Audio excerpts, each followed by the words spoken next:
Perkenalkan Bu, nama saya Suti Ragin. Punten dengan Ibu siapa? Saya Ibu Nadia. Oh iya, Bu mohon maaf ya saya mengganggu waktunya.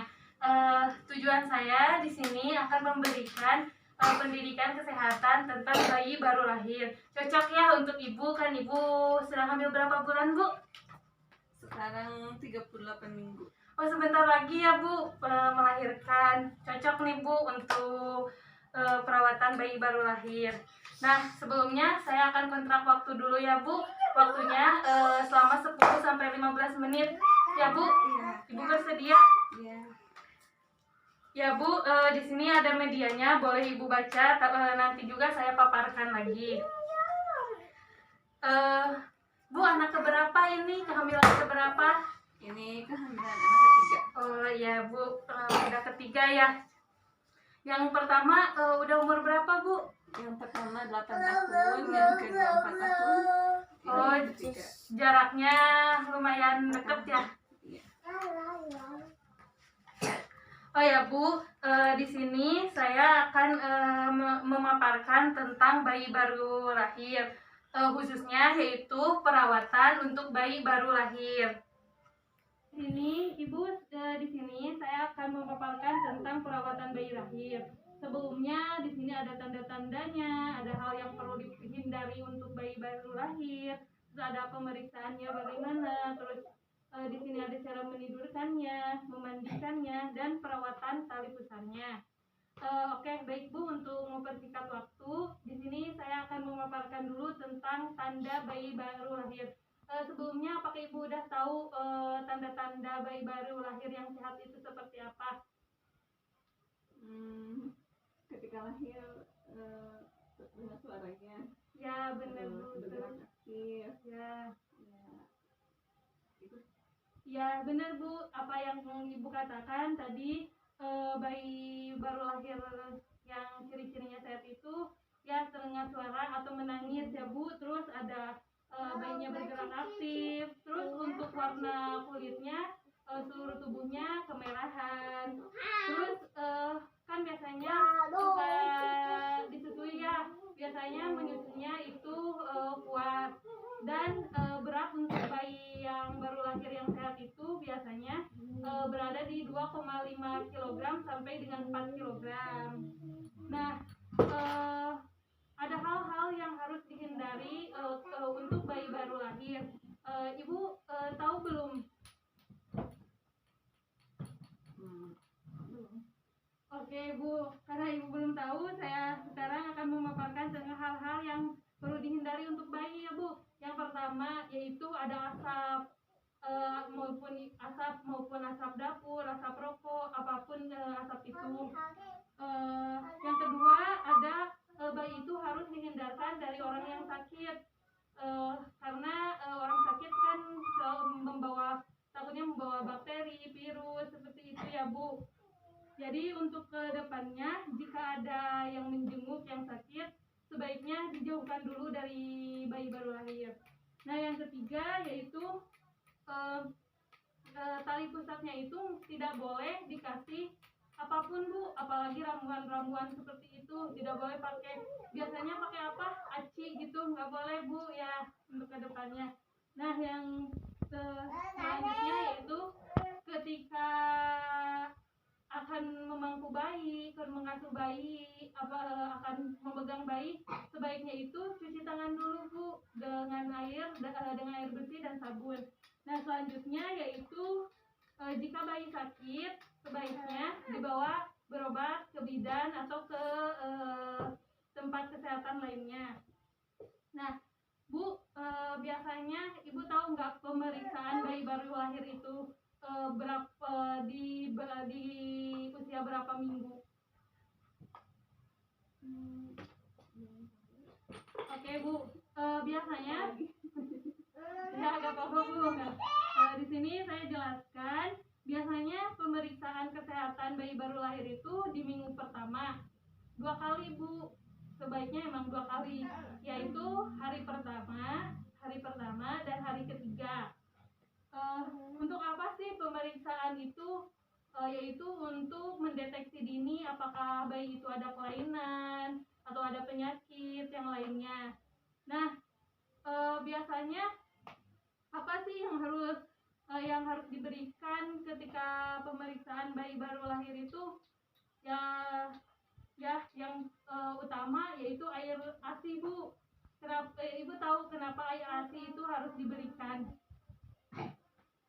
Karena sangat bermanfaat bagi kekebalan tubuh bayi. Ya, benar Bu, benar sekali. Yang selanjutnya yaitu biasanya bayi dikasih salep mata antibiotik. Yang selanjutnya yang dibutuhkan bayi yaitu suntik K1 ya Bu, untuk mencegah pendarahan pada bayi. Yang terakhir yaitu bayi itu membutuhkan imunisasi hepatitis B untuk mencegah penyakit hepatitis B. Nah Bu, sebelumnya apakah ada yang ingin ditanyakan sebelum ke perawatan yang lainnya Bu?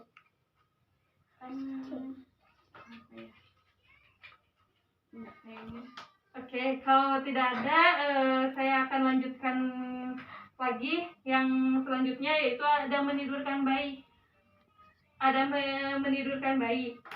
Sebaiknya bayi baru lahir itu memakai kelambu, karena kan bayi itu sensitif sekali ya Bu. Nah, untuk tidur bayi bisa secara terlentang ataupun miring, tapi kebanyakan kan bayi terlentang karena belum bisa apa-apa. Yang selanjutnya, bayi itu banyak membutuhkan tidur. Ibu tahu berapa waktu bayi untuk tidur? Berapa jam? 2-3 jam. Ini sebenarnya bayi itu membutuhkan tidur selama sehari. Ya, selama seharinya Bu. Berapa ya? 16 jam gitu? Ya benar Bu, 16 jam untuk bayi. Karena memang bayi tidak seperti orang dewasa, masih belum bisa apa-apa. Nah, untuk ketika sedang tidur 2-3 jam sebaiknya dibangunkan Bu untuk dikasih susu. Nah, yang selanjutnya yaitu ada memandikan bayi. Pada saat bayi sebaiknya tidak boleh untuk langsung dimandikan. Baiknya itu 6 jam setelah melahirkan. Nah, memandikan bayi ini harus dengan air hangat Bu, jangan terlalu panas, apalagi dingin, nanti kedinginan bayinya. Nah, untuk memandikannya harus dengan cepat, jangan terlalu lama, nanti kedinginan juga kan. Memandikannya itu seluruh tubuhnya, dari mulai mukanya, lehernya, ketiaknya, dan dengan air yang bersih dan memakai sabun biar bersih ya Bu.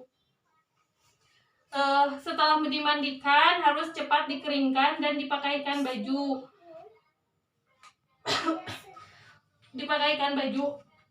Namun sekarang untuk saat ini tidak dianjurkan untuk dibedong. Boleh Bu dibedong, namun tidak boleh terlalu kencang, tidak boleh terlalu kuat, karena kan di dalam perut udah terkekang ya, tidak ada gerak ruang. Nah, nanti kalau sudah keluar sebaiknya jangan dibedong aja lah, boleh, tapi supaya bayinya tetap ada gerak aktif. Nah, dan satu lagi Bu, biasanya suka pakai gurita kan bayi. Nah, sebaiknya untuk saat ini itu tidak dianjurkan. Kenapa? Karena kan memang sama tadi, ketika di dalam rahim ibu kan kayak ngebungkuk gitu kan, kasihan. Apa sekarang ditambah ketika keluar ditambah pakai gurita, makin kasihan Bu sama anak, sama bayinya.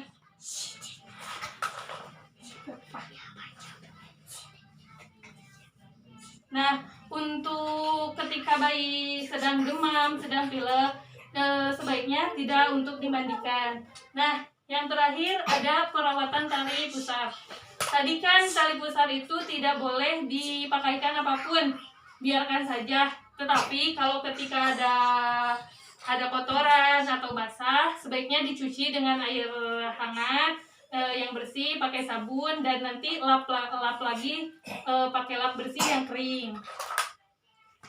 Nah, namun ketika ada iritasi, kemerahan, sebaiknya segera dibawa ke bidan atau ke pusat pelayanan kesehatan lainnya.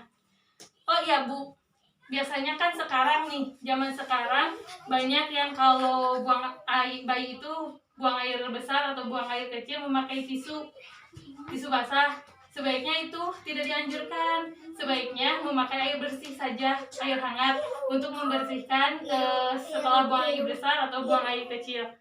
Dan harus selalu menjaga kehangatan bayi. Selalu kalau pakai apa sih, pakai selimut atau enggak pakai, bisa memakai minyak telon, dan itu pun jangan terlalu banyak ya, untuk kehangatan saja. Oh ya Bu, apakah ada pertanyaan lagi? Tadi katanya kan nggak boleh pakai tisu basah ya? Ya. Kenapa tidak boleh pakai tisu basah? Karena kan tisu basah mengandung sedikit alkohol, nanti takutnya iritasi di tubuh bayinya. Apakah ada pertanyaan lagi Bu? Udah. Oke. Sekarang saya ya yang bertanya Bu. Bu, tadi kan sudah saya paparkan tentang perawatan bayi lahir. Berarti Ibu sudah mengetahui ya.